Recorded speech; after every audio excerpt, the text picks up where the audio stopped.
Joining us this morning. It's a pleasure to see so many from our community who have turned out, and I suspect we'll have a few more join us as we begin this morning. In our tradition, there is a prayer that we say to celebrate moments of great accomplishment and gratitude for having achieved those accomplishments. Lately, unfortunately, it feels like every day we could say the Shehechianu to celebrate the fact that in the world in which we live, we've woken up, that things are functioning, and we're continuing to go about our lives. But for our community, today is a special Shehechianu moment to celebrate the opportunity to finally see the great data and insights that have come from the community planning process that we began just about a year ago. I'm thrilled to have so many of you here, and on behalf of the Jewish Community Roundtable, the Federation, and the Foundation, it is really our pleasure to have the opportunity for our consultants from Rosov Consulting to join us today and to provide us with this presentation. I just want to remind everyone that our goal behind this process was to learn as much as we can about our constituents and our community so that we can maximize our ability to include and engage as many as possible who identify with or want to affiliate with Jewish community. It's our intention to take what we learn and to use it to set the course for the near term and the future. We're grateful to our colleagues at Rosov Consulting, an internationally recognized field leader in conducting studies such as these. They've worked shoulder to shoulder with us for over a year now and will be presenting much of what has been learned here today. In the next 90 minutes, you'll hear about what was true when we began this process. What were some of the presenting issues, both nationally and locally, that animated our study, how Rosov carried out the study and what they learned, the opportunities and challenges that we must gather to address, and finally, opportunities and recommendations that their teams see emerging from the data. I want to call out at this stage, the Rosov team will likely emphasize this as well, that while the data shows that not everyone is happy with all that we do and offer, that's not a cause to be upset or despair. In truth, it creates an opportunity. This data calls us forth to do better, to realize our potential as a vibrant and inclusive place, to live out our lives, and to enhance the community around us. I look forward to having the opportunity to engage in a series of conversations over the coming weeks about the data and the ways in which it will inform our work for a time to come. And at this point, I'm thrilled to turn it over to the Rosov team to present.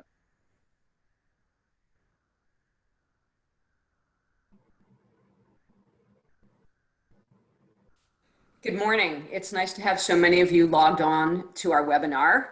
I'm Wendy Rosov, founder and principal of Rosov Consulting. And I'm Pearl Mattinson, Senior Director at Rosov Consulting.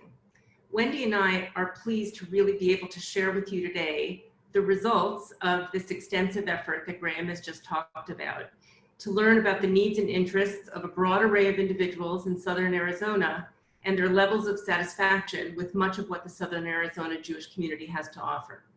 Before we proceed, we want to let you know that both the Rosov team and the Jewish Federation and Foundation team have staff who are standing by to answer questions which you might have during our presentation. If you look at the bottom of your screen, and I think for almost all of you it's at the bottom, it might be on the top for some of you, you will see an icon with overlapping speech bubbles. You'll see it circled on the screen in front of you today. And under those are the letters Q and A. At any time during this presentation, even if we're talking, you can click on that icon and a text box will open up that will allow you to type in your question. Our teams will do their best to answer as many questions as possible during the webinar. When your question is answered, the answer will appear in the text box that you opened. We also want to warn you that the chat icon, which you see also on your screen and which has one speech bubble, is not being monitored by our team. So please make sure to enter any questions that you would like us to see into the Q&A icon. There will also be a short segment at the end of our presentation when we will be entertaining some live questions from participants assembled here today as well. What you see on the screen is the basic outline of our webinar today. We'll walk you through this one step at a time, telling you the story of how our work began, sharing our process and our findings, and leaving you with some preliminary recommendations to chew on. So let's dive in. Our work in Southern Arizona can be set against the backdrop of broad trends and issues that many Jewish communities across North America are contending with. Legacy organizations shrinking, a steady investment in innovative organizations aimed at expanding engagement for a range of populations. Even pre-COVID, there were talks of consolidation and mergers as some markets were contracting or there was a recognition of duplication and redundancy. Many synagogues across the country are shrinking, and communities with day schools were contending with their financial sustainability.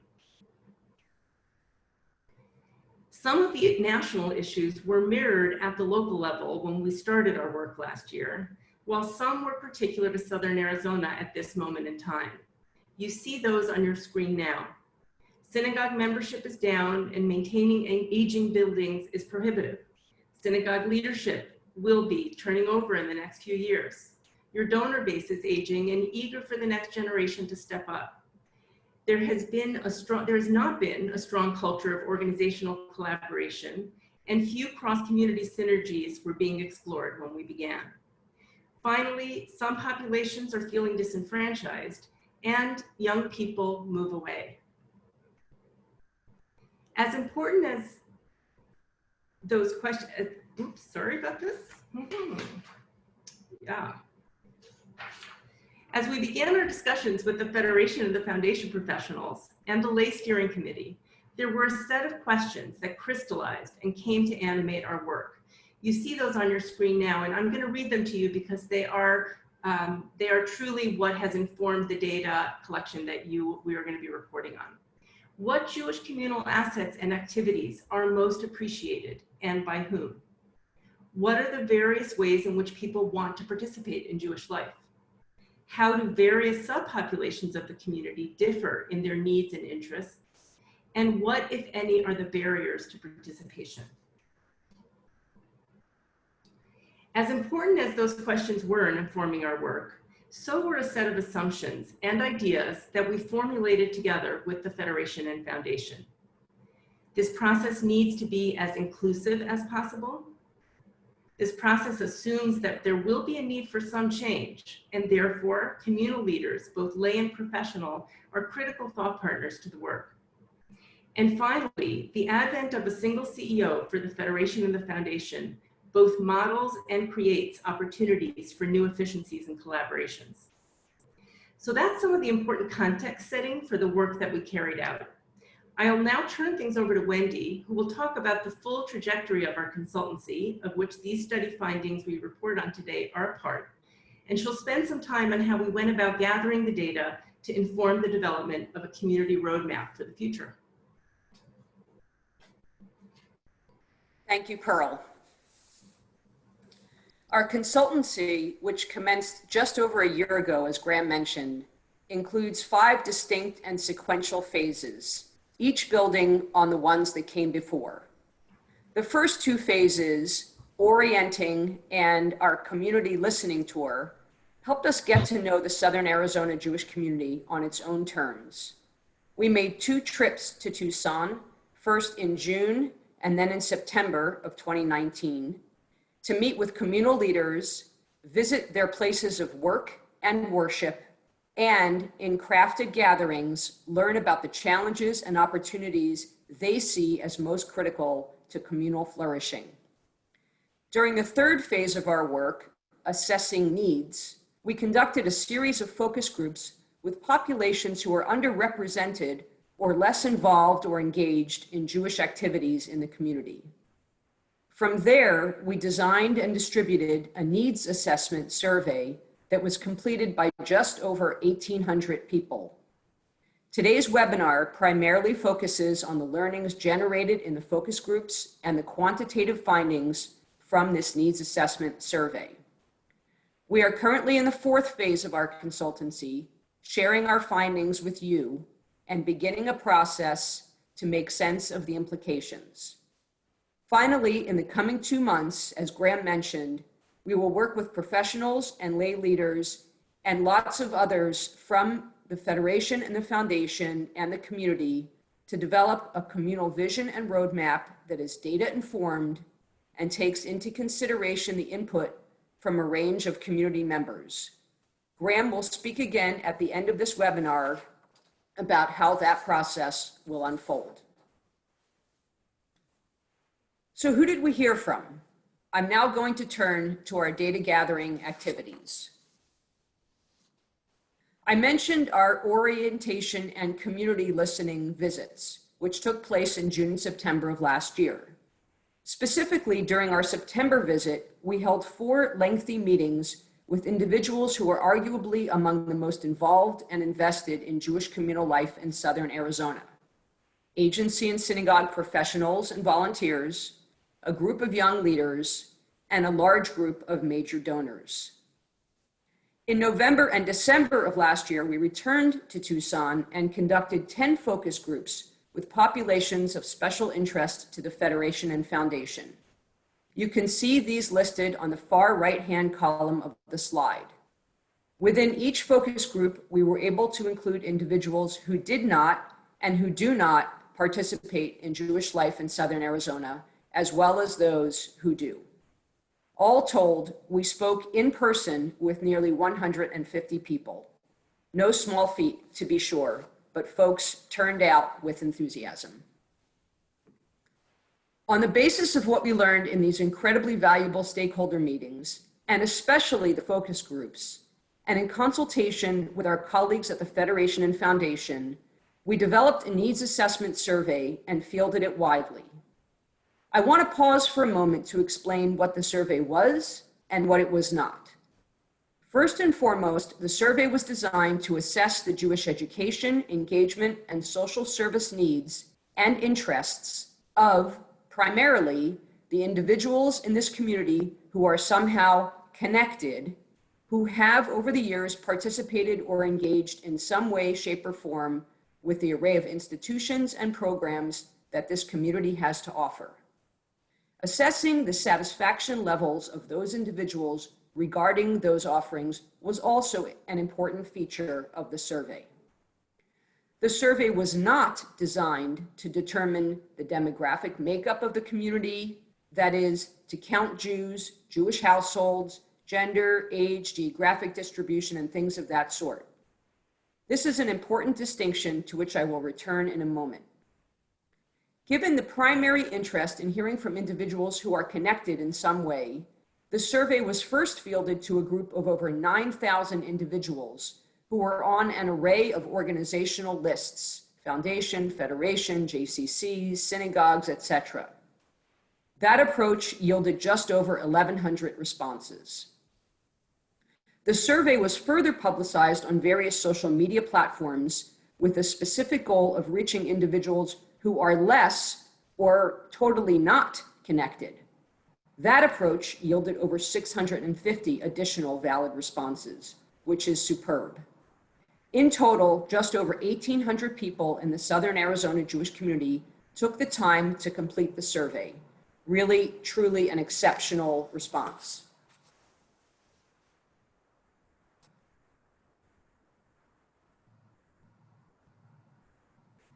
As I mentioned, this was not a demographic survey in the classic sense.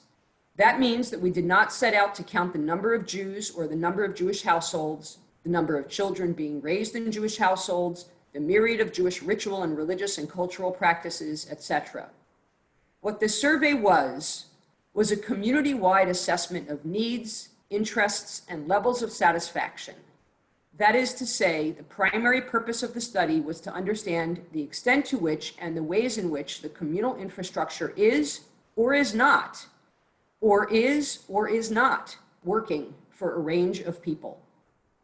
In addition, we set out to learn what might better serve or more acutely capture the interests of a range of individuals living in the Southern Arizona Jewish community.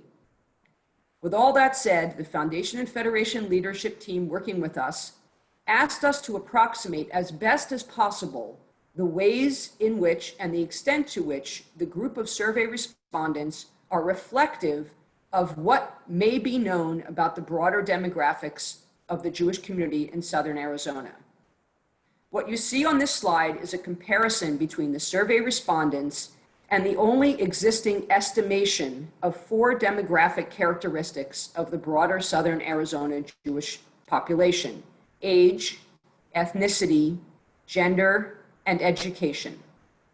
These estimations are provided by the American Jewish Population Project, which is associated with the Steinhardt Social Science Research Institute at Brandeis University. The numbers in blue represent the survey sample.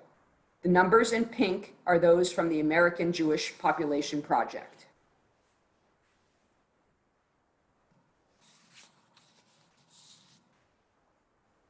Additional demographics of survey respondents only are shown here. At the top, you see the percentages of respondents who are in relationships where one of the 2 partners identifies as Jewish and where both do. National averages of Jewish interfaith relationships top 60%. Survey respondents skew well off that average. This is likely a function of the fact that the majority of those who show up on organizational contact lists reflect this, something to consider as the community considers the kinds of households it is and is not reaching. On the bottom left, you can see that 3/4 of survey respondents grew up in households where both parents identified as Jewish. However, there is a sizable minority who did not. And finally, on the bottom right, you can see that 20% of survey respondents have children ages 0 to 18. This is very important as we look at overall levels of satisfaction with Jewish educational offerings in Southern Arizona as we move through the deck later. Finally, in terms of survey respondent demographics, at the top left, you can see the percentages of respondents who clustered into 3 SES groups, socioeconomic status groups, based on responses to survey questions inquiring. On the bottom left are the denominational identifications of survey respondents. And finally, on the right-hand side of the slide, you see a geographical areas map based on zip code respondents provided. The bigger the circle, the higher concentration of respondents in that area.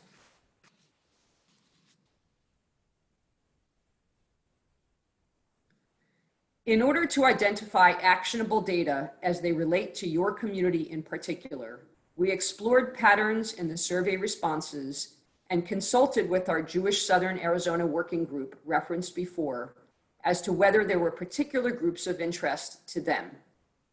On the left-hand side of the slide, you see 5 generational groups. We observed significant differences in the experience, attitudes, and behaviors across many of the survey's areas of inquiry, about which we will be speaking in depth coming up. Just so you have a sense, Gen Z are essentially those born after the year 2000, Millennials, or Generation Y, born between 1980 to 2000, Gen X, born between 1965 to 1979, Baby Boomers, born between 1946 to 1964, and the silent generation is those who were born before 1946. On the right-hand side of the slide, you see what our Foundation and Federation colleagues titled Special Groups of Interest, which were identified during our stakeholder conversation sessions referenced earlier.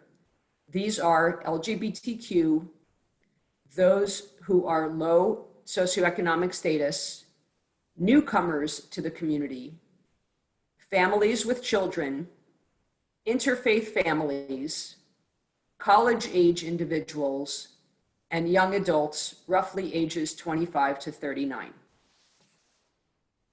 As we share our findings, we will tell you how these groups are similar or different in their needs and interests.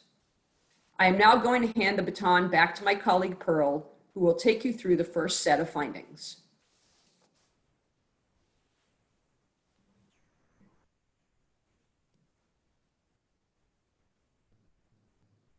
Pearl, you're still muted. Sorry about that. One of the main areas of inquiry captured in the survey was to learn what individuals want or want more of from the Southern Arizona Jewish community and what their particular interests and needs are when it comes to their Jewish lives. We turn to these findings now. The good news is that people want to be participating more in Southern Arizona Jewish activities. As you see at the top of the slide, 40% of all who responded would like to participate more frequently. As you look at the generational breakdown in purple, notice the percent of millennials who want to participate more frequently. 59%, that's almost 2/3 of all millennials who responded. Gen Xers are not far behind them at 46%. This is critically important because we know that millennials on the whole tend to want to create their own experiences and also tend not to be joiners. Notice also that in the special groups of interest, which appear in blue, half or more want to participate, really providing a real opportunity across all of these groups, and perhaps we would say most specifically with newcomers. This seems to indicate that if the community had the right mix of offerings, you might see more engagement. Let's look at some of the specific things that people are looking for. There's a strong desire for social and cultural connection. Again, as you can see at the very top of the slide, half of those surveyed want to expand their Jewish social network. This is a significant finding. Look at the generational breakdown. Again, note that millennials at 72% are primed for expanding their Jewish connections. As significant is the fact that half of your boomers and nearly half of your silent generation feel the same way. As you look at the special groups of interest, newcomers and LGBTQ identified members of the Jewish community want more connection as well. In fact, when we spoke with focus group participants and asked them about their ideal Jewish community, many described one that placed socializing and culture front and center. In our focus groups, this was actually true across the generational spectrum. Although this doesn't appear on the slide, we also learned during focus groups that those who were at the early stages of their careers, college age young adults, and young adults 24 to 34 years old with no children, expressed an interest in a particular kind of social connection, and that is professional networking events, which is, this interest is also reflected in other parts of our survey data, wherein 42% of college age and 41% of younger non-parents stated that they were very or extremely interested in professional networking. Take a minute to read the voices from our focus groups that relate to this finding.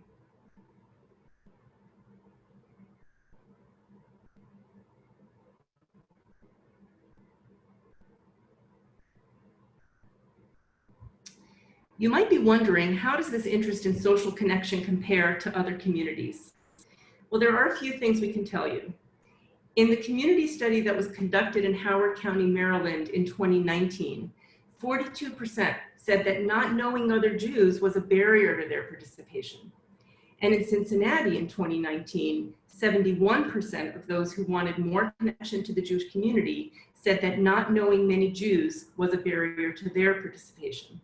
In fact, in our very own focus groups in Southern Arizona, one of the more fascinating findings was that people sat in a room with each other who had never met before, even though they shared some salient life stage characteristics. Again, we highlight here a prime opportunity to make a difference by responding to this need. There's a strong interest in social justice and community service activities. Here we see that among the more universal interests provided by the Jewish community, social justice and community service rise to the top. 37% of survey respondents overall are very or extremely interested in both community service and social justice activities. As you look at the generational breakdown, you see that this is somewhat more true of the younger generations. Within special interest groups, this is of particular interest to college-age folks and those who identify as LGBTQ. In fact, we also know from a separate question on the survey that 63% of LGBTQ identified respondents and 61% of young adults say that social justice is the most important way that they express their Jewish values. Again, take a minute to read the voices from our focus groups that relate to this finding.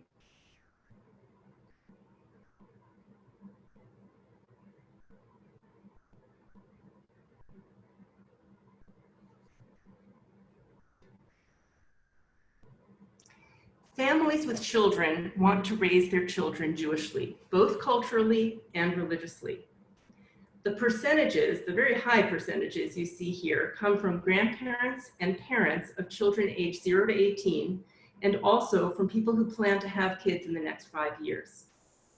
Again, we'll highlight that this is a real opportunity. The voices of parents of young children can be helpful in understanding the motivation behind the high percentages.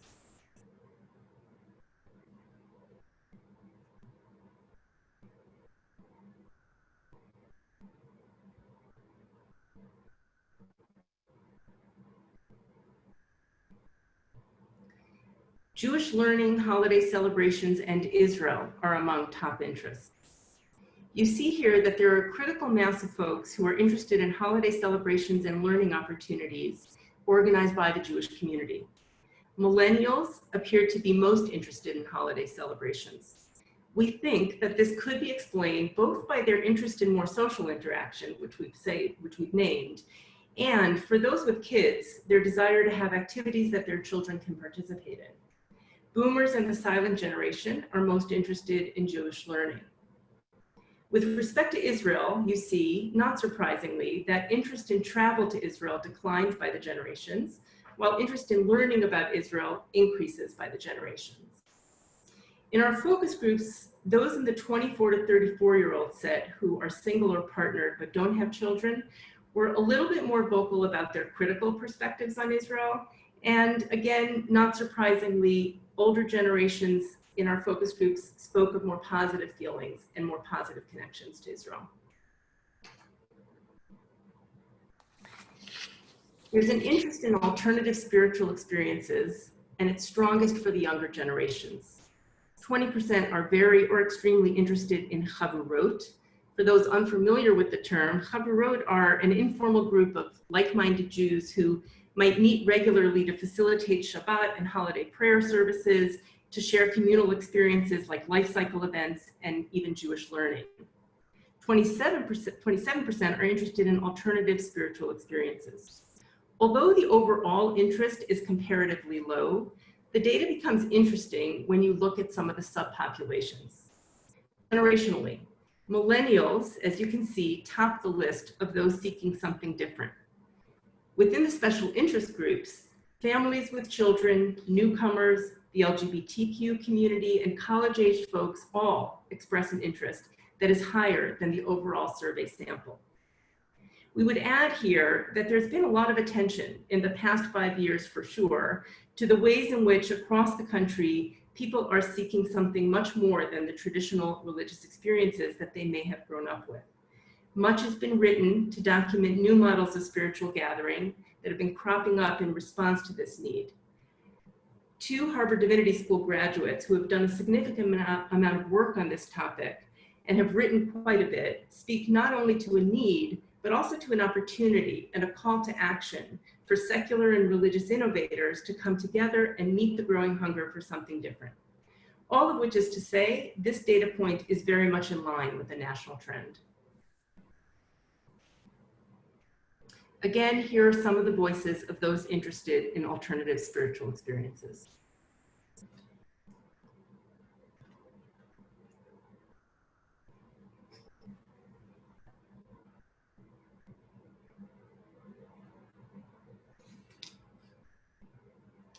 Now that you've had a chance to hear about what people are looking for, we turn our attention to findings that describe how survey respondents rate their levels of satisfaction with communal offerings and organizations.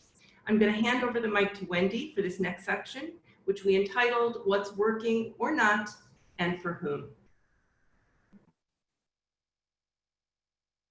Thank you, Pearl. The first topic we address is overall satisfaction with the quality and variety of Jewish activities and events offered in Southern Arizona. At the top, you will see the overall levels of satisfaction with the variety on the left and the quality on the right. The darkest green arc of the circle and the number inside the circle represents those who are very satisfied. The next lightest shade of green arc of the circle represents those who indicated that they were satisfied, and the lightest shade of green represents those who are dissatisfied. The remainder of the slide shows percentages of those very satisfied with quality on the one hand and variety on the other by generation in purple and by special groups of interest at the bottom in blue. We share the percentage of very satisfied here because from a social science and market research perspective, the position of very satisfied is likely most indicative of a strong and positive assessment. These data indicate that there is room for improvement in general and among specific groups. We will unpack this a bit in the following slides. Let's begin with synagogues. Given the high rate of respondents who indicated that they are members of synagogues, 2/3 of the overall sample, the fact that just under a quarter of the respondents are very satisfied is a data point to take note of. Half of the respondents indicated that they are satisfied with the synagogues, and a full 25% are not satisfied. Most of the generational groups and special groups of interest hover around the 25% average. However, younger generations are less satisfied than the overall sample. Among the millennials who took the survey, 47% of whom are synagogue members, those who indicated they were very satisfied stands at 16%.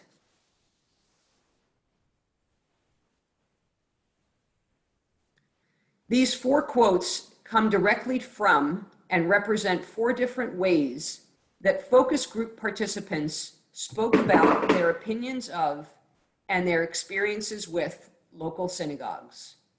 The quotes speak to the idea that younger age groups feel there is less space for them, there is poor communication, there is a lack of inclusivity around gender and other issues, and there is either competition or a lack of collaboration between the temples and or the rabbis. I'm going to leave this up here for a minute so you can read these important quotes.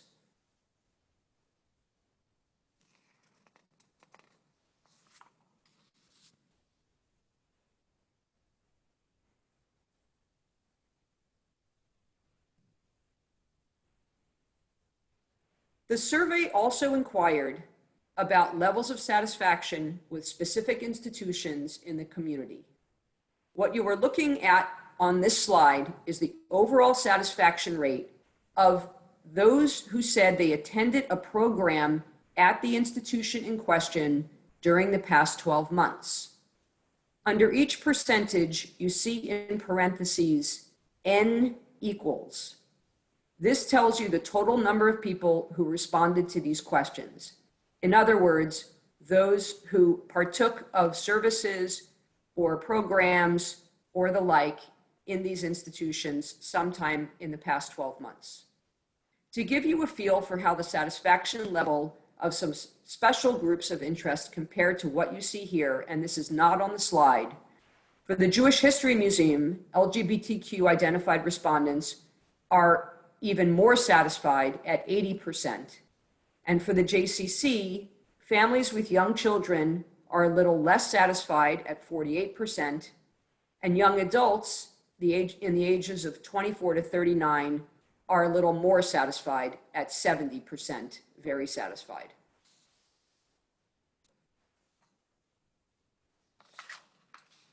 Again, we share some of the voices from the focus groups to give some nuance to the numbers.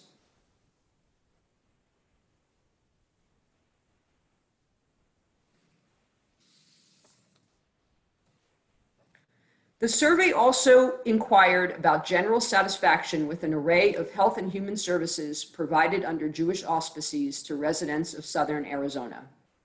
This slide reports satisfaction levels among users of those services in the past 12 months.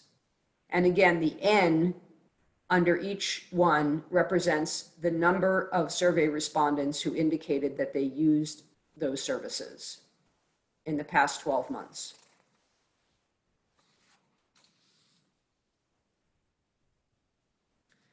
Finally, in terms of what seems to be working or not and for whom, we turn to reported satisfaction levels with the quality of Jewish educational offerings in Southern Arizona. It is important to note here that those who responded to this question have age-appropriate children or grandchildren for these offerings and may currently or were in the past enrolled, inquired about, or expressed some interest in these offerings and institutions.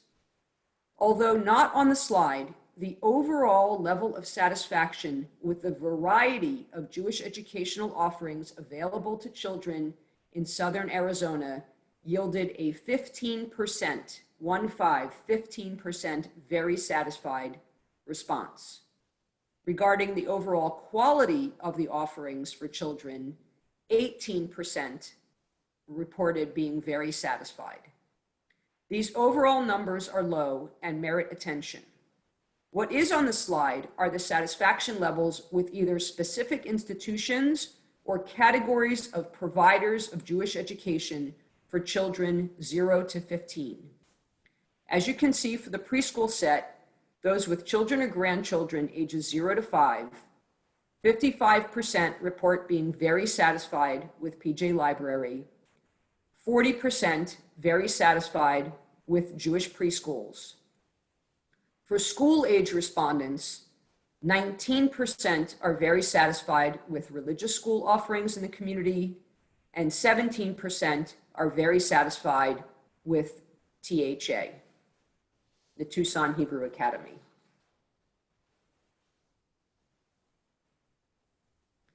We share a few quotes from individuals in our focus groups to give you a bit of flavor around the range of views about these institutions and purveyors of Jewish education and what might be contributing to the somewhat low levels of satisfaction. Again, we'll leave the slide up so you can read through the quotes.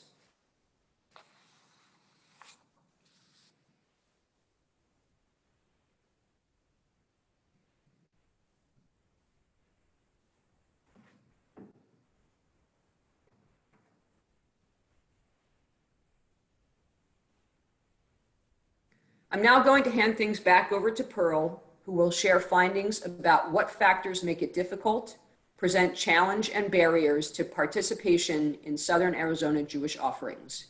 We turn to those data now. Thanks, Wendy. You'll see on this slide that just over a quarter of the survey respondents cite social cliques as a barrier. That's not a super high percentage, but it is a dominant finding, both from our focus groups and our survey, and among certain special interest groups in the survey. You can read a quote on the left from a boomer in our focus group that speaks specifically to this issue. As you look at the generational breakdown, more of the younger generations cite social cliques as a barrier to participation. Looking at special groups of interest, young adults, those in a low SES group, and interfaith families are above the survey sample average. For context, we would add here that this data point could be a natural consequence of having a tight communal fabric, something actually to be proud of. The issue is that when there are a tight group of insiders and those who feel like they belong, there are naturally going to be those who feel like they are outsiders. And while it's natural, we would argue this is a statistic that warrants addressing.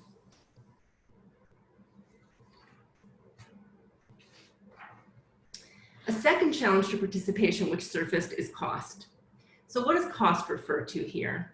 There are two types of costs that people were asked about in the survey. The first is the cost of Jewish events and activities, And the second is the cost of membership in Jewish organizations like synagogues or the JCC and so on. On the slide, the percentage you see here were averaged out between these two. Again, as you can see by the overall percentage of folks who identified cost as a barrier, this is not an issue for everyone. But it is an issue for a number of special population groups who do want to be more involved. Millennials, interfaith families, newcomers, families with children, LGBTQ and low SES members of the community.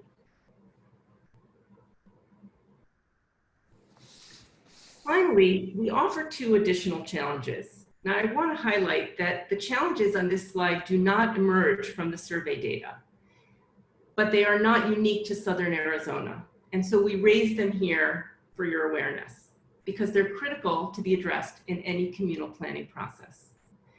On the left, what you see is the challenge that tends to be a dogged need in communities, and we've seen it in many places across the country, to cling to the way things have always been.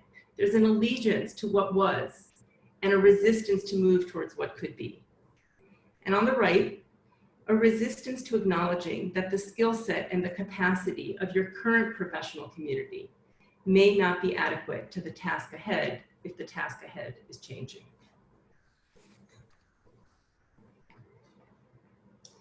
The final section of the findings from our data gathering efforts takes a deep dive into selected subgroups, some of which we've looked at prior and some new, in order to go up a few thousand feet to paint a more coherent picture. I'm going to turn this back to Wendy for the final time to take us through these findings. Thank you, Pearl. In this first slide for this section of the presentation, we present some overall findings about what we are calling emerging generations, or what many refer to as next gen. Compared to the overall survey respondents, Gen Z and millennials are less tribal and particularistic. Take a moment to consider the left-hand side of the slide.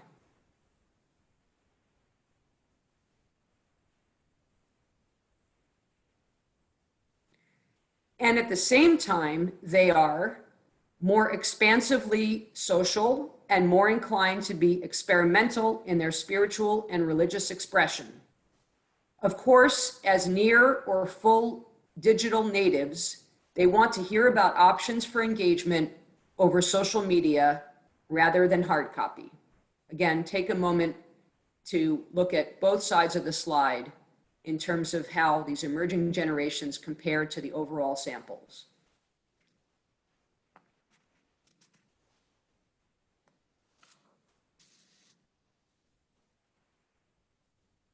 Compared to the overall sample of survey respondents, next slide please, families with children in the preschool set who themselves are likely to be millennials are generally less satisfied with communal offerings, including a broad array of Jewish activities and synagogues, less likely to find out about Jewish activities through classical or traditional sources, and less likely to feel connected to Israel, which is certainly a broader North American trend among younger generations.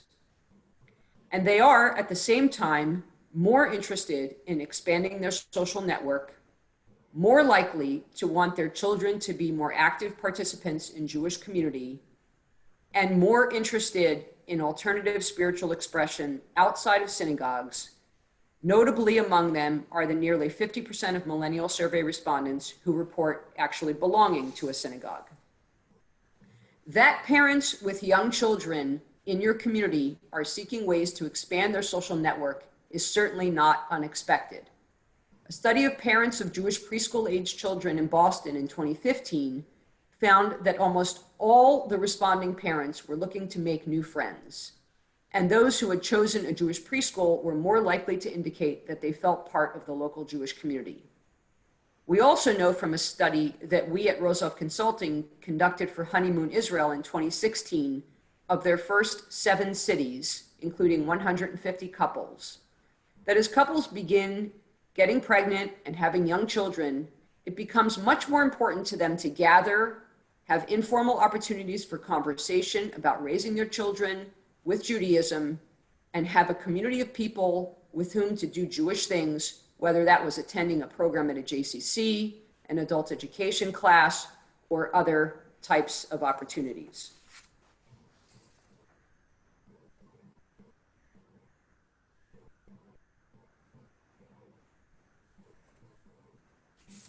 In terms of young adults with no children who are single or partnered, and this is a similar demographic to the millennials, but not completely the same. Like their counterparts, as compared to the overall sample, they are significantly less satisfied with Jewish offerings and synagogues.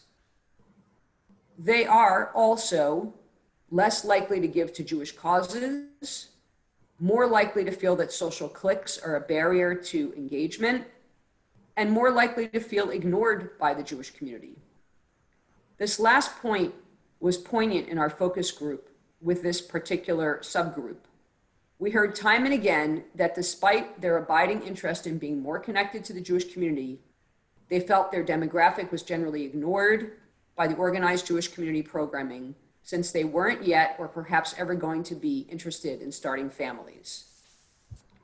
At the same time, they are more likely to want to participate in Jewish activities than the broader sample, more interested in alternative forms of spiritual expression outside of the synagogue setting, more interested in arts and culture, professional networking, community service, social justice, and outdoor recreation activities, and more interested in travel to Israel.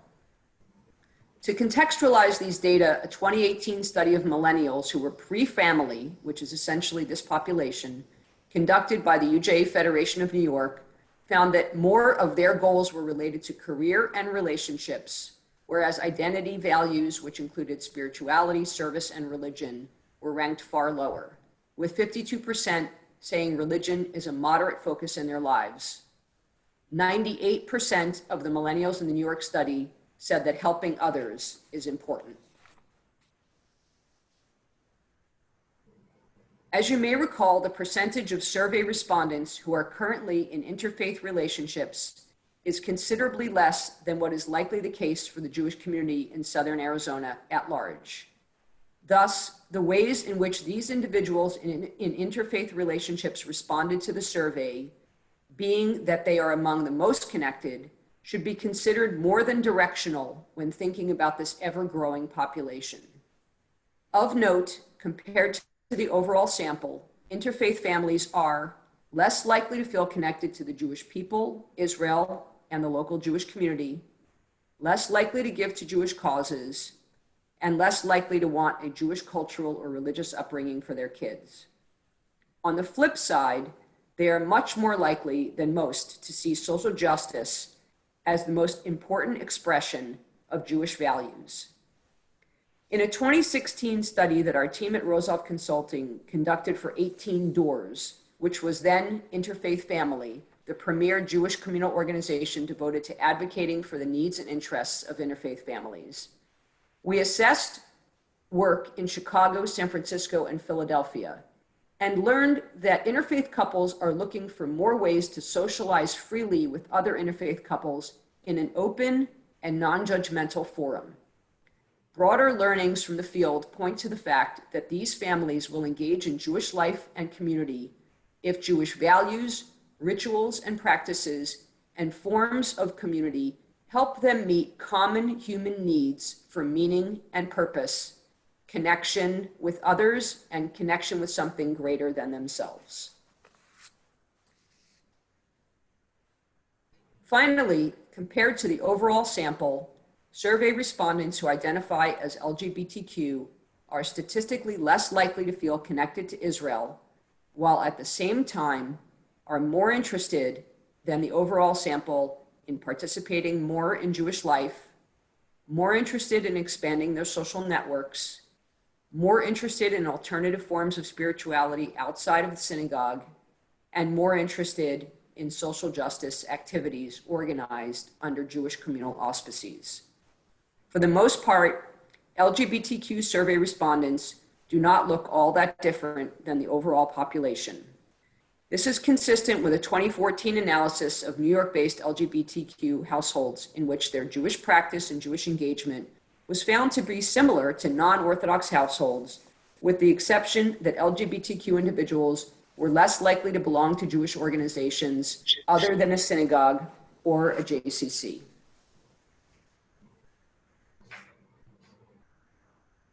We know that was a lot of information to take in, and we appreciate your focused attention. We now move to the part of this community meeting where we step back and offer our view of the opportunities on the horizon and some initial ideas of recommendations for consideration. Pearl will lead us through the second to last part of the webinar.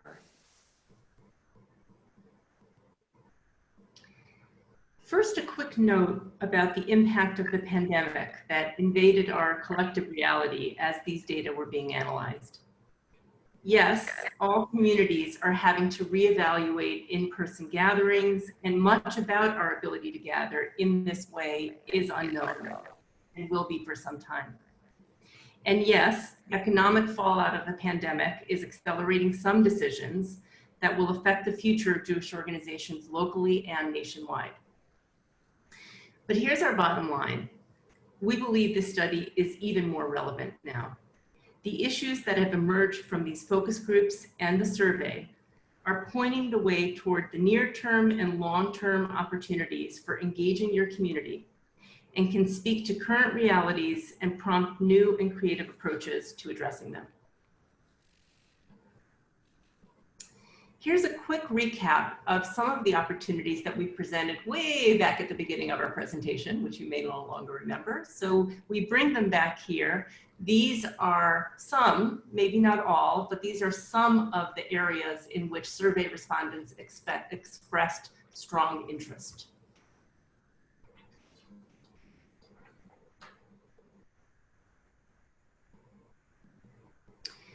Which leads us to a set of recommendations from the Rosov team, which we hope will be a starting place from which to consider a roadmap for Southern Arizona's future. There are 6 items here. They're not mutually exclusive. However, each of the 6 recommendations do highlight a slightly different focal area. The first, take advantage of places and spaces that people are very satisfied with. The Jewish History Museum, the JCC, etc., and strengthen the various educational, social, spiritual, and community service offerings in those spaces. These are the places that people enjoy coming to and get satisfaction from. There is something about the culture of these spaces that are speaking to people. How can these be leveraged to meet the range of needs you've heard about today? What partnerships can be developed to further enhance their offerings? Number 2, reimagine Jewish educational offerings. Building on the bright spots like PJ Library and looking at ways to upgrade existing assets like THA. In the midst of the pandemic, educational programs all over the country are being called forth to reconsider what they deliver and how they deliver it. There are new questions being raised about value for money in an environment where much is currently virtual. This presents an opportunity for creativity and, yes, again, collaboration across the community and among a range of educational providers. Number 3, consolidate or collaborate across synagogues and other organizations in the service of meeting religious ritual needs and community building needs, both inside and outside of synagogue environs. Again, during this pandemic, across the country, new alliances have developed, and we know that some of this is actually beginning to happen in your community as well, between synagogues and various other organizations as they all seek to meet the needs of home-based individuals, families, and communities. Even before the pandemic, your community indicated that it is looking for new ways to meet their cultural and spiritual needs. What walls can be breached and new configurations imagined to meet people where they are while achieving much needed efficiencies? Number 4, revisit the current infrastructure that exists to build relationships with newcomers and support their Jewish connections and journeys, both because some find it hard to break into existing social groups And because we learned in focus groups that, for example, the JCC newcomer program, while appreciated, may not be enough. There's an opportunity for new thinking about how to help people find their path in to the Jewish life in Southern Arizona. 5, and a related recommendation, is to elevate initiatives that are designed to build social fabric and break down silos. You saw that people want to connect and build their Jewish community. What are your most effective means of doing that? Do more of it. What new ideas are brewing that have the potential to meet this need? And finally, experiment with innovative initiatives in areas of interest to some of the subpopulations that we described here: spirituality, social justice, etc. And by experiment here, we mean possibly import a program from another community or an organization outside of Southern Arizona. Test some trial balloons, take some risks, and learn from the results. This concludes our presentation, and I'm going to turn this over to Graham to MC a brief Q&A with some of you who are assembled here today.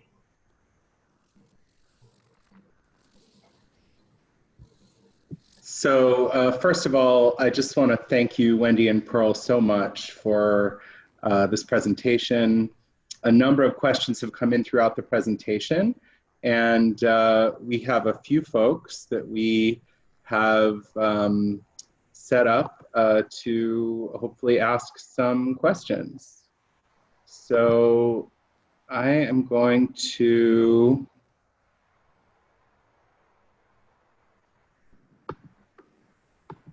do we have them here with us? There we go. I'm going to ask Helene Levy, if you're with us, if we could turn your video on and you can ask our first question. Oh, you're still on mute. Oops. There you go. Okay. Okay. All right. Thank you for the presentation. It was very interesting. I was going to ask one question, but I've changed my mind about what I'm going to ask. There wasn't a lot of conversation about services for seniors. And I feel like the survey that you conducted was a snapshot in time for today, but not really projecting forward. Was there any information that you got about services to seniors that we're doing a good job meeting, or we're not meeting them and we should be looking forward to the future?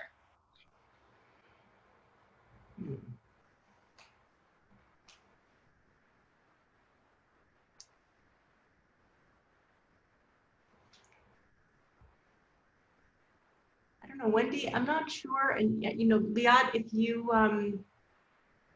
you want to chime in, you're welcome to. What I would say is, you know, Helene, it's a good question, and I'm not sure. I think that we made an effort to present what we knew and what we learned, and it's true that in some cases we were hearing, in many cases we were hearing about what people wanted, but as it relates specifically to that population, I'm not sure that anything stands out as particularly different, right, from what you heard from the, you know, from the various subpopulations that we did name and the generational groups that we did name. And I should just say that, you know, as sort of our general approach here was to call out differences where they were meaningful. And if they were not meaningful, it meant that, you know, there was sort of a general large majority who felt a certain way, and we didn't call out the differences if there weren't any to call out. So it doesn't mean that there isn't a deeper dive to do. I mean, it may well be that that's something to probe more, especially as some of these interests get crystallized. You may want to find out even more specifically, do these in fact reflect your needs to, you know, to your senior population? And if not, what do they? But I would say that if we haven't called them out as specific needs, then they have not surfaced from this study to date. Okay. I asked a clarifying question of you. When you say seniors, what age range and sort of stage in life are you thinking about? Right? We know that in Southern Arizona Jewish community, obviously, there's a very active set of seniors who are retired and or still working. And then there are people who, fall into the senior category who, have specific, health and service needs. So I was curious about when we talk about seniors, that could, that could include a lot of different sub-communities. If I may engage you for a second. You're breaking up a little bit, Wendy. Okay. I was just asking about whether you had, am I having some difficulty with the audio here? Okay. I see there's an audio issue. Carl, could you paraphrase Wendy's question? Yeah, Helene, I think the question is, what are you defining as seniors? We were particular to, using the generational breakdowns, but, it may be important to talk about what you're thinking. Well, since I'm getting closer to that definition, just right next to you. just, the demographic models show us that there will be an increase in senior population, and that's where we're heading with longevity in life. And so, because as I said, what our survey showed is a snapshot in time right now. But if we were to take some information or project forward, was there anything that popped out that we should address moving forward that isn't just today's snapshot? That's all, but we can deal with it at another time. Okay, so then we let don't me have just to go into it. That's helpful, actually. So let me just add one other point, which is that I think if you look at the boomer generation, right, which is the generation that's moving into that, so they're moving up, they're aging. I'm in that generation. We do know some things from the survey about what they want, and there are some ways in which they want more social connection. If I'm not mistaken, there were some boomers who actually talked about social cliques as a barrier. So that very dominant finding that actually crossed multiple groups is going to be something that will stay true, right? Even as this generation ages, wanting to be more connected. And I think that's probably very much in line with what we're seeing across the country for an aging population. And so even as you look at, what are the housing options and what are the various cultural programming options for people in that age group, as they age, connection is going to become, is and will stay probably an important dimension. Yeah. Okay, thank you. Thank you, Helene. I think next up we have Leslie Glaze. Leslie, are you with us?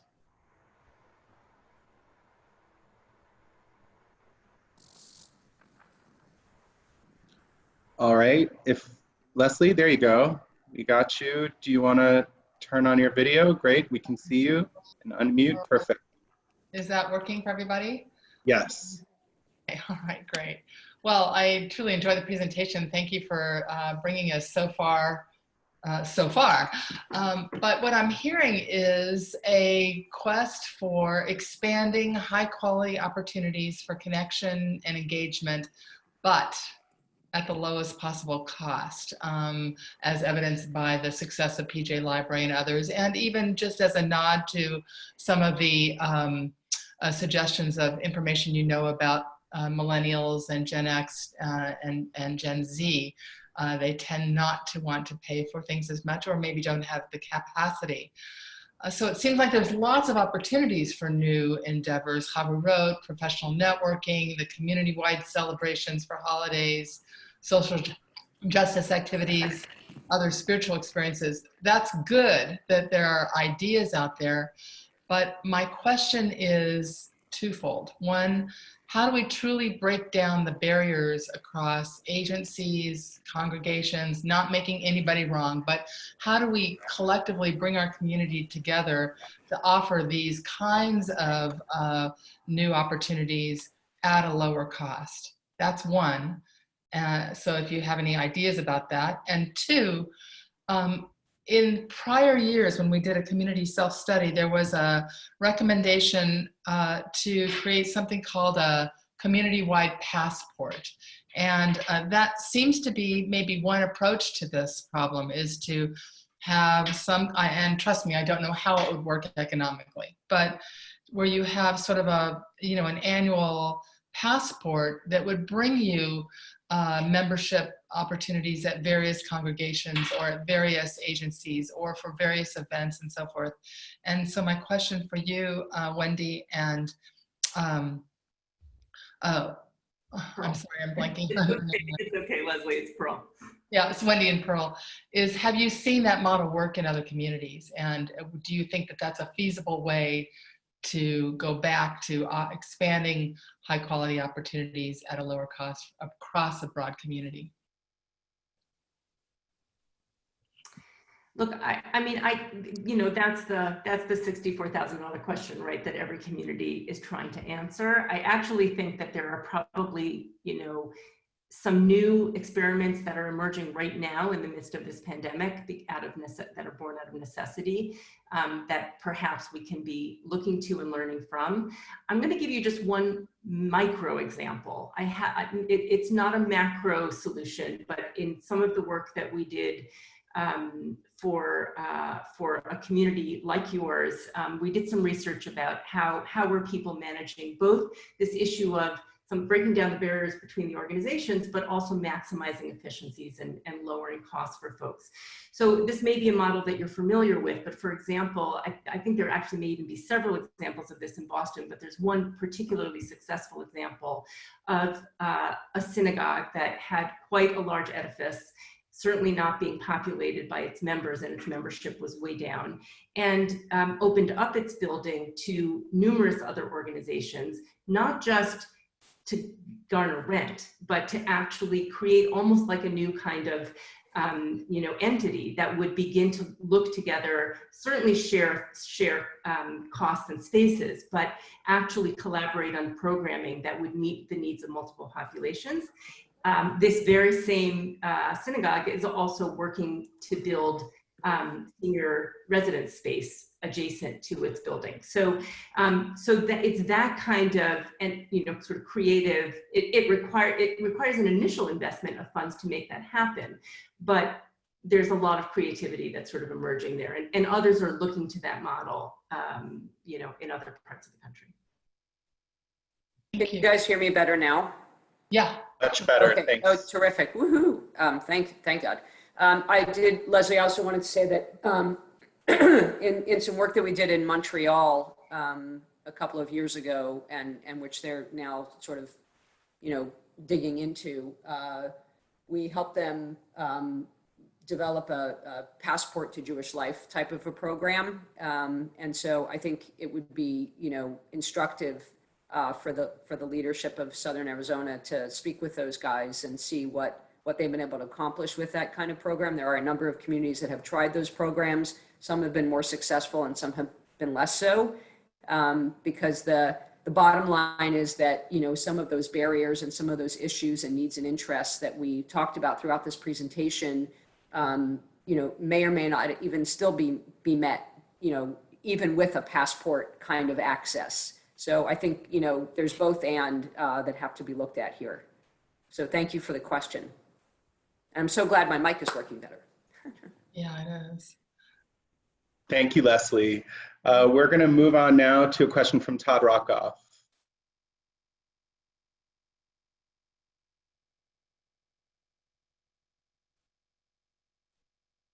Todd, we've got you unmuted. Do you want to turn your video on so we can see you?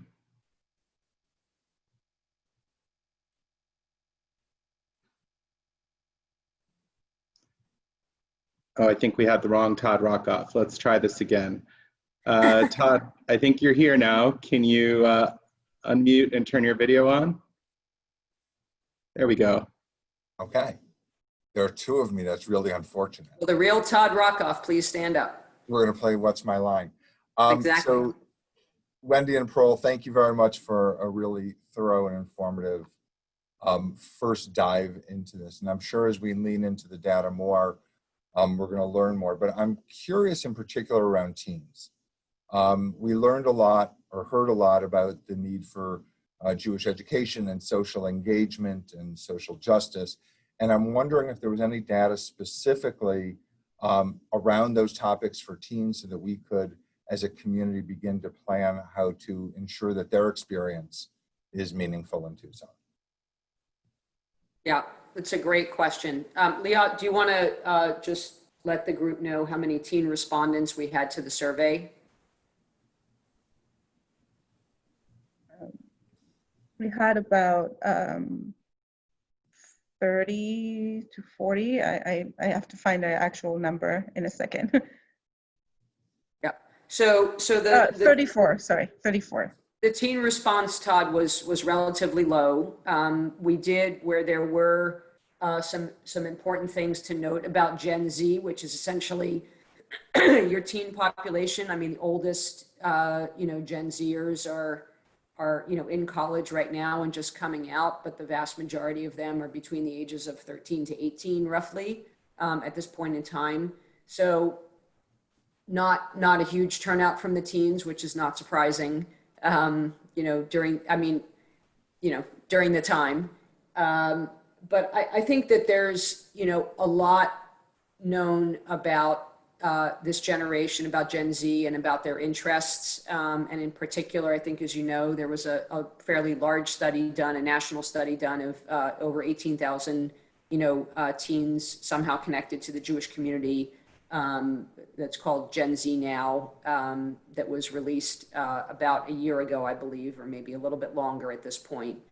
So I think there's some really instructive data there that are absolutely relevant to what's going on in your community. And I would encourage you guys to have a good look at that, because the group of teens that we heard from in this survey is a fairly small group and a fairly engaged group at this point. So there's a whole swath of teens, I think, that are out there and potentially, interested in things that, they're interested in things that are of interest to them. Let's put it that way. So leaning into where they are and how they gather and what they do already, and building off of that is critical with this generation.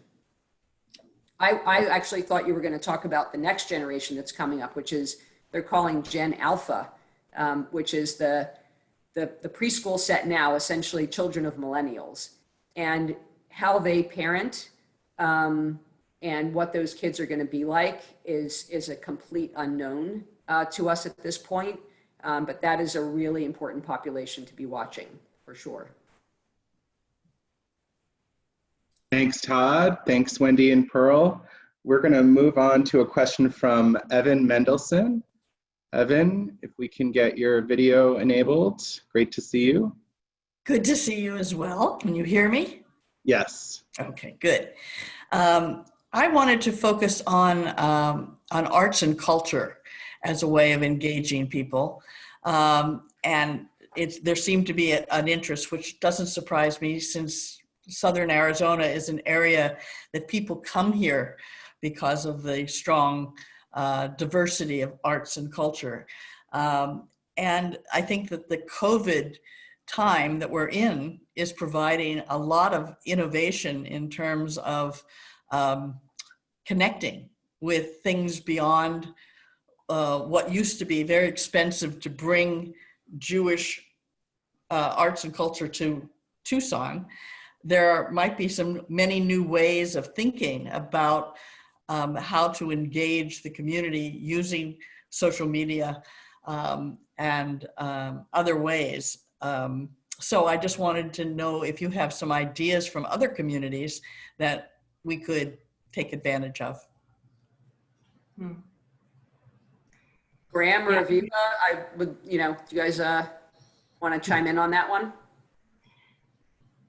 Well, certainly you have more of a national purview than Aviva and I. What I will say, just as an anecdote, Evan, is we were actually approached recently by a local theater in town, Scoundrel and Scamp, about a production they're looking to do in the fall of Herschel and the Hanukkah Goblins, which is a beloved children's book for those who have read it over the past 30 years. We reached out nationally to PJ Library to see whether they might be interested in the opportunity to stream a production from here in Tucson that could be shared with families around the country. And we're in ongoing conversations with them about the possibility of what that might look like.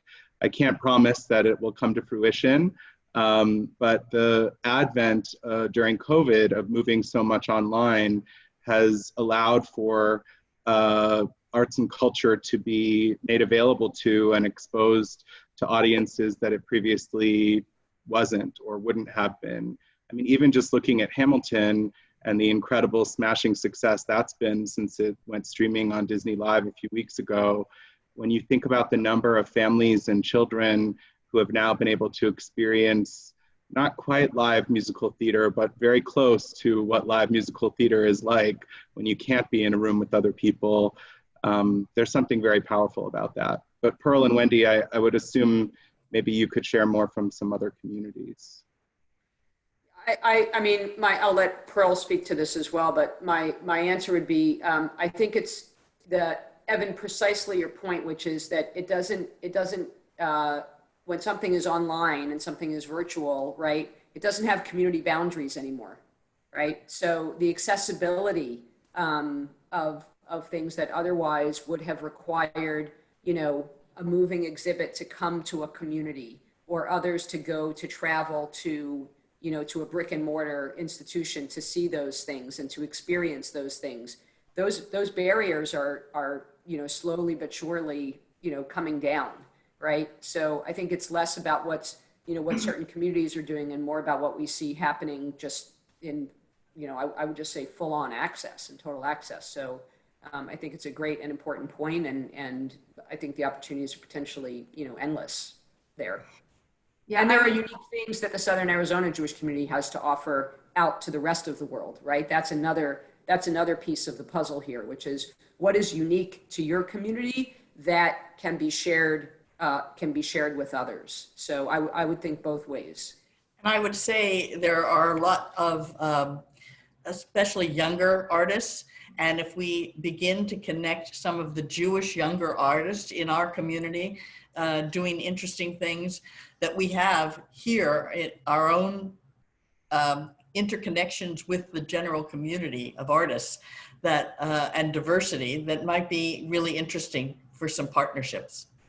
Yeah, Evan, that's a really interesting point. I will just tell you that one of the it's not national, it's actually international, but one of the initiatives that I'm aware of and that our company had the opportunity to study this year is a network of what they're calling intentional communities. They're not chavurot, but they are come together around shared interests and shared themes. And there are several very vibrant arts-oriented intentional communities around the world, including, I believe, one in the Northeast. And that may be, you know, sort of becoming a home for an intentional community like that may in fact be. The only other point I was going to raise, and we see this actually in some of our work studying teens, and we saw it in some of our work studying interfaith couples through Honeymoon Israel, is and I think that you were alluding to this as well. Well, we know that there's an incredibly rich Jewish arts and culture scene, not only in Arizona, but around the world.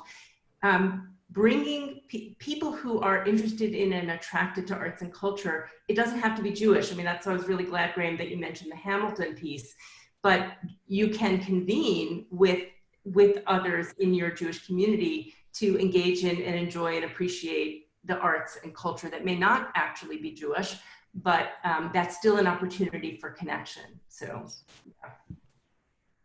Thank you, Evan. I'll just mention one last thing before we move on to another question, which is, I think there's a fascinating model being developed now at our Jewish History Museum to the point that Wendy was making earlier about looking to make content accessible to those who are not able to or may not travel to be at the museum anymore. And I think that's a fascinating opportunity for us to think about all the resources that we have in our community, particularly those that have been so prized and well received here, that can now be made accessible to those around Arizona and around the country and around the world in ways that we hadn't previously really been focused on or anticipated. So I think as we look into the art space in particular, there's a lot of opportunity for us to think in both directions about what we can make available elsewhere and what we can bring here in a different way than before. Thank you, Evan. We are going to turn it over next to Liz Cantor-Grosskind, and I think it may just take a moment for us to bring her online. So while we're waiting for her, I'm going to pose a question to Wendy and Pearl that a couple of folks have been asking in the chat, and I think is top of mind for a lot of us with everything that's been going on lately, which is around Jews of color. We did see some respondents to the survey who were Jews of color. Can you speak a little bit to the work that you've done in other communities around that group and how we may want to be thinking about the work that we could be doing to more effectively engage them here? Yeah, thank you for the question. I mean, the sort of incidence of folks who identified as non-white in the survey, in your particular survey, was too small to do a segmented analysis. But this is precisely the issue, right? These voices. I mean, these voices are not being heard and not showing up. And some of those barriers, I think, to participation that we cited earlier that were the case across the community and across the sample and with certain subgroups are probably even more accentuated, for those who identify as non-white, as people of color in Jewish households and Jews of color. We are working currently right now with the Jews of Color Field Building Initiative that is, generously funded by the Leishtag Foundation as well as others to begin to assess initial efforts and inroads that this initiative has been making both in certain communities and also nationally. And I'm sure that some folks in your community, if you follow e-Jewish philanthropy or other, other sorts of media outlets, in the Jewish community, there was a whole dialogue and debate about how well and whether we're even counting and the ways in which we're counting and the ways in which we're asking our questions that will allow for Jews of color and people of color who are living, inside of and alongside of and adjacent to our Jewish community to identify themselves and to have their voices heard. So what I would say is that first and foremost to, hold the mirror up and look at the Constitution and the constituencies of who's showing up at programs, of who's sitting in leadership positions, both lay and professional, and what the opportunities are to really expand the palette, as it were.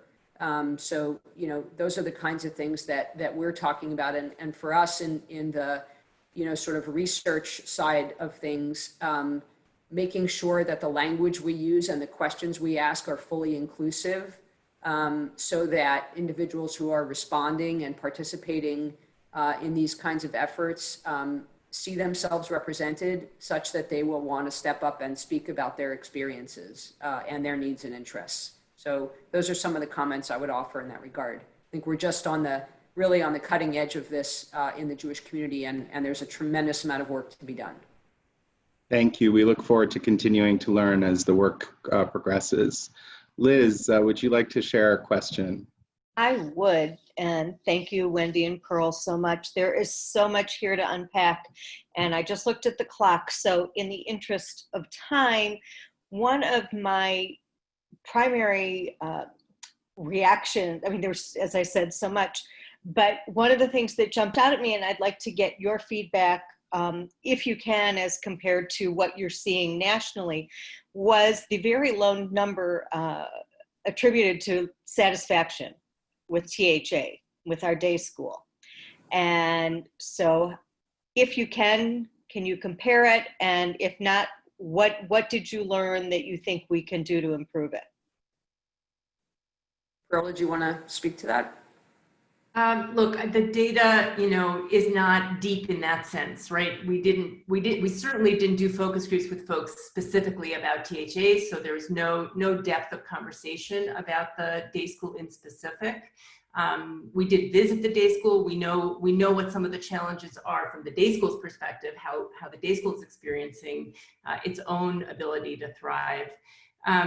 But really the satisfaction questions were just that, it was a, 4-point scale from very satisfied to very dissatisfied. So it's hard to make sense of. In Hebrew we say this is data that says darsheni, like, interpret me.